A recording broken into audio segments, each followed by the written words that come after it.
Hi again, it's Craig back in the sports cab and a little baseball today. Man, I'm telling you, the Mariners came to town for the first of four and won that first one last night at Minute Maid. Seattle isn't inclined to be rainy and cold when they're on the road. They are now 12 and 4 away from home. Pretty darn good for a team that really reloaded with Houston ties. Their manager, the new manager, first-time manager, Scotty Service, looked the same as he did when he was a catcher for the Astros, playing in the Dome and then 1 year at Enron Field.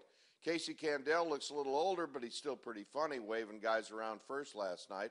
Mike Hampton's the bullpen coach, and Mel Stottlemyre is the pitching coach. At one time, all those guys worked for Houston. Now it says Seattle on their shirts. Jose Altuve gave him fits, though, going 4 for 4, but he was the only Houston story.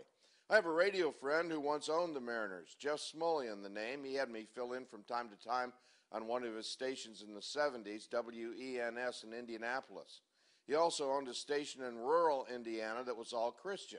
Jeff is Jewish, but he said the Christians paid in advance, so that was a good thing. Now, Jeff's a lifelong Cubs fan and also owned WFAN in New York. That's the Mets station. He must have been very confused. He had to root for the Mariners and the Mets.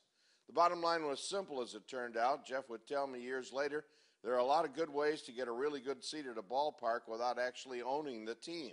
The seat might be way too expensive, but not nearly as expensive as the players who never seem to help out the owner.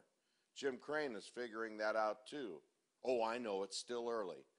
This is Craig Roberts on Click to Houston.